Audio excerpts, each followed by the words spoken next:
It's on the casters and it's sitting here nice and level and nice and plumb. Not bad for an amateur welder like myself. So I'm at the hangar and the generator's going, so pardon the noise. Starting on my welding table slash utility table. Got this two pieces of 10-foot 1 1/4 by 1 1/4 laid out on the floor. And I've got two here cut at 4 feet. So this power hacksaw is homemade. My dad made this about 25 or 30 years ago. And he had a shop and he was building a home-built PA12. It's a great machine. It sure has come in handy. It's got custom bands on there. I think they're about 3/4 of an inch hacksaw. He's got his own mount there. He's got a piece of motorcycle chain and a spring so that the lift is assisted. Yeah, so the drive hubs off this thing are actually machined wheel hubs off of what I think was an old Volkswagen Beetle. So this is the tensioning system for the band.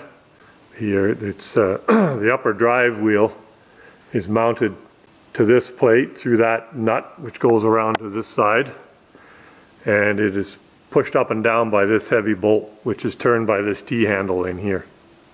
The spring assist there actually it helps lift it up and down, but it also keeps some of the weight off the blade, stops it from jamming.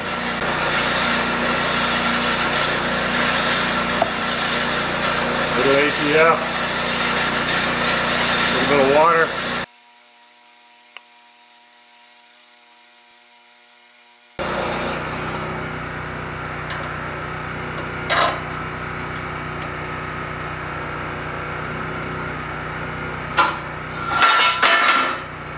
Never learn.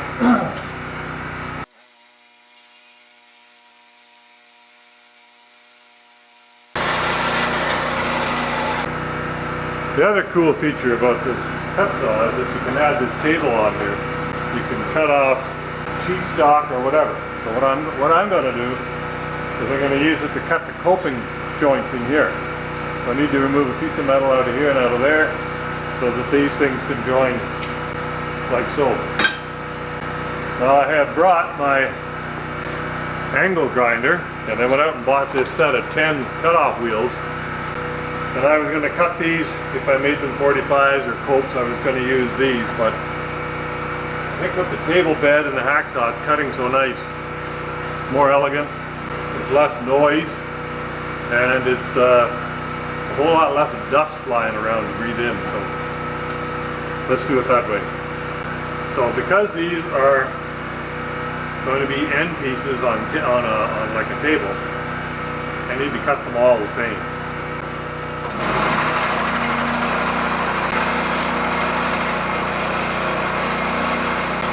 That's that cut.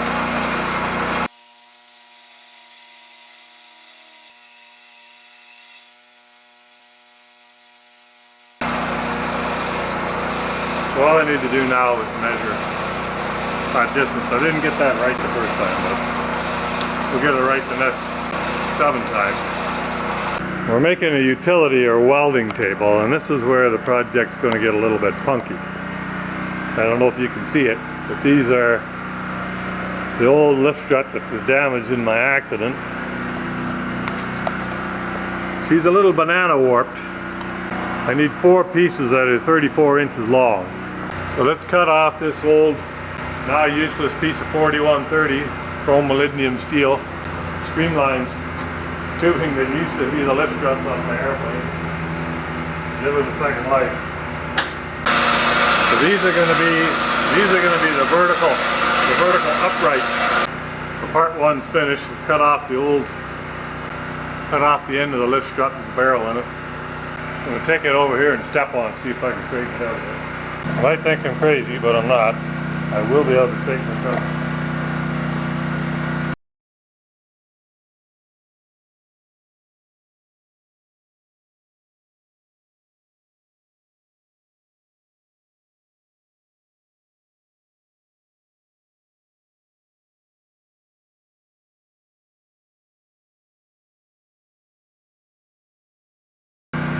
Pretty straight.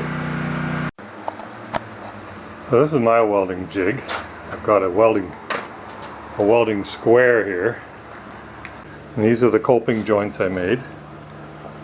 I'm not quite ready to weld those. I need to go in and bevel these edges so that the weld will stick better.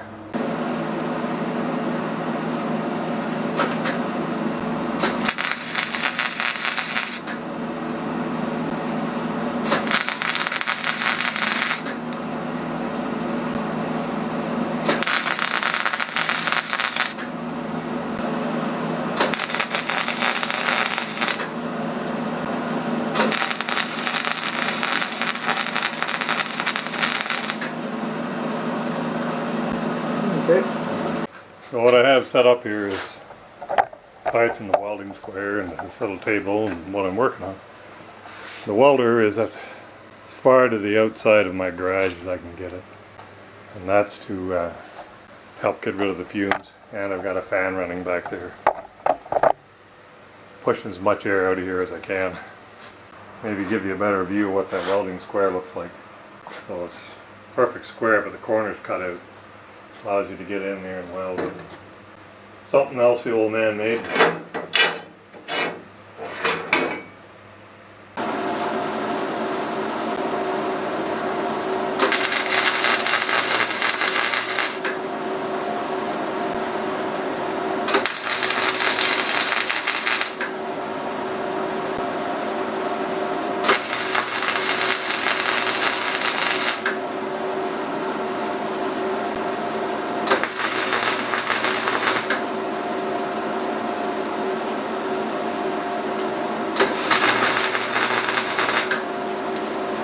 Yeah, making the assumption that these corners are perfectly square.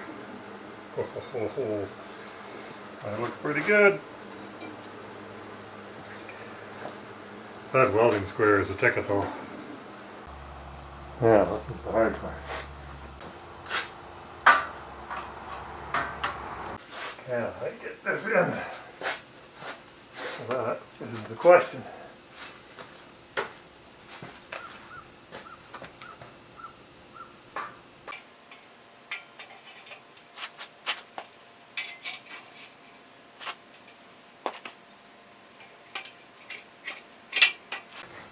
Perfect. You get two. Three. That's three.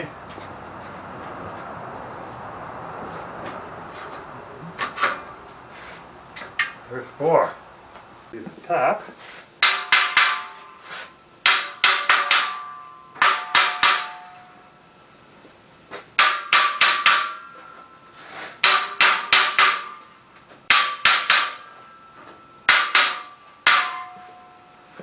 I like it. Yeah. It's a little wobbly, but nothing. Not welded. Well, the camera died yesterday just as I was getting all these pieces set on here, but you can see that I've got it all together and it's tack welded. It needs a little bit more welding, but it's on the casters. These corner pieces here, you can see here the way this fits here on the corners. That's what I wanted. Instead of having these sharp edges, I've got this rounded corner here. There's no real practicality to it. I just think it gives it a cool look. I had these tubes, and I didn't buy or didn't plan for enough angle iron, so I added these in. And I really like the look of the corner.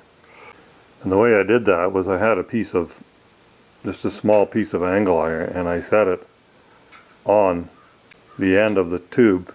I marked the tube and cut down with the angle grinder to make these slots to get these to fit down in here. So one of the main reasons for making that table is to tidy up, clean up, and better utilize this corner of the garage here. Got the little MIG welder sitting there. I've already got this stand here with my chop saw on wheels. I think what I'm going to do is I'm going to take the MIG welder off of this little cart and put it underneath that cart, because it is going to be a welding table. We'll see how that goes. Other thing I was thinking of was the vise being here on the bench is handy. But at the same time, when you got to do grinding and stuff like that, the grinding dust is all over the garage, and I don't like it. So it'll be handy. Maybe I'll leave that vise on here and put a smaller one. Kind of like to have one mounted on here, and then I can wheel this card out to here, or you can take it outside with an extension cord. And if I've got a vise on here, I can grind, and all that grinding dust goes out on the ground instead of being all over the garage.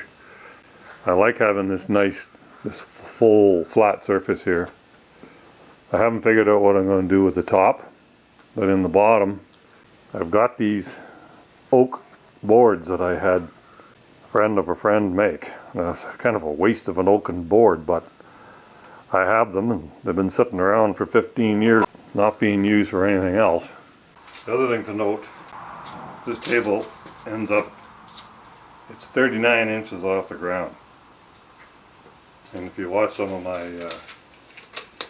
wood splitter videos, you know that I'm tall.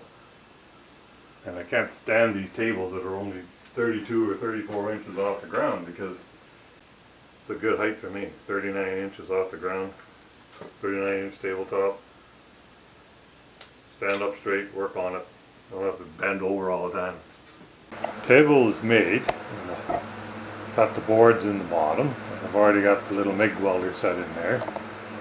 And it's set in so that I can get at the accessory store here. Got that blanket on there because I'm about to use this lathe, which is one of the main reasons why I built this table in the first place. Originally I was just going to build a table to hold this lathe, and then it's morphed into something much better, much bigger of course, and I'm going to be a lot happier with it. So the reason I wanted to get the lathe going in the first place is because I've been watching some of my other videos. I've been building these all cedar birdhouses, and I cut a piece off the end of the log and I fit them on here. Some of them I'm having a little difficulty getting a nice smooth fit between the end of the log and this and the base plate. Everything goes around in circles. If I had the lathe, pretty sure there was a lightweight aluminum drive plate went on there. I couldn't find it. So I had a piece of more or less flat steel. I pounded and bent it, got as flat as I could get it, and rounded it as much as I could. Welded a nut on here that mates to the spindle on the lathe. And I bolted this base on here. And what I want to do is put it in the lathe and turn it. Try to get this completely true. That could be a bit of a wobbly mess here.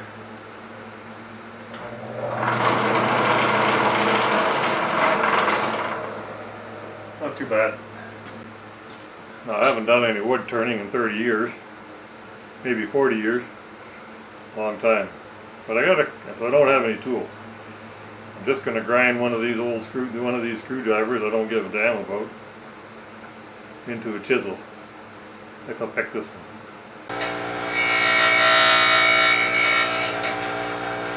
Here goes the experiment. That knot there worries me. Well, let's see how this goes.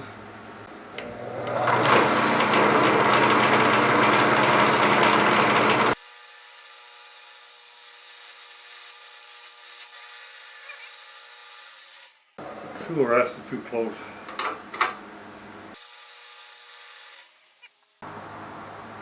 Completely wrong. What was wrong was this tool rest here was too low. So I have to raise it up to get it to the center.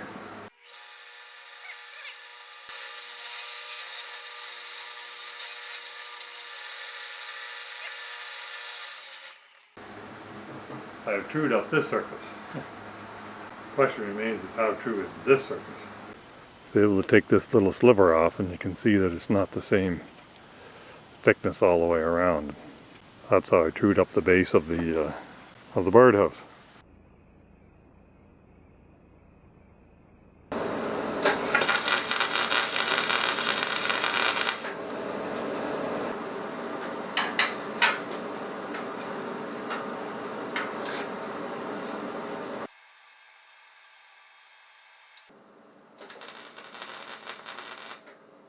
So here's the cart, and obviously I've made a few changes.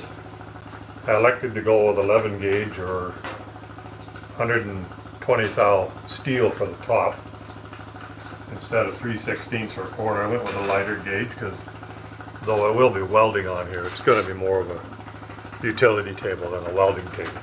1.25" angle iron for the frame, and this is 100 thou 1-inch square tube I'm going to put in here. It's all welded. Everything's grounded so that it is nice and flat on top. Originally I was going to go with wood in the bottom, but I decided that everything's metal. It doesn't make sense to put a big string of boards down there and put wood in it, especially if you're going to be welding on it. So what's there is inch and a quarter frame to hold that. There's another 1.25" frame here to support the edge of this cabinet. And then I'm left with this dead space in the middle, and I'm not 100% sure what to do with that. It fits. I mean, I gotta cut it to length, but it would fit inside that space. So far, it's an 100% steel cabinet, and I kind of like to keep it that way.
Yes, the shelf is bigger than the welder, but that allows me to change the welder out if I want. I'm not sure how much longer this welder is going to last.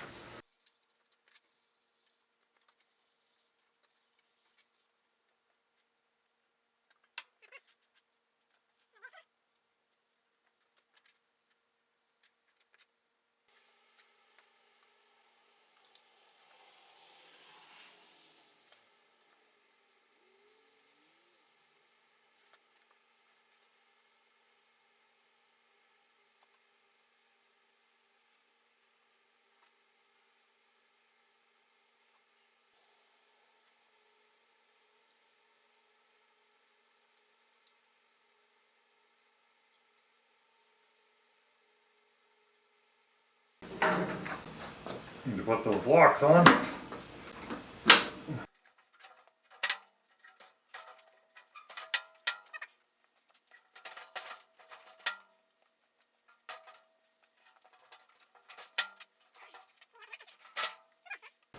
So I got myself a hideaway storage compartment at the moment. I got one grinder in there.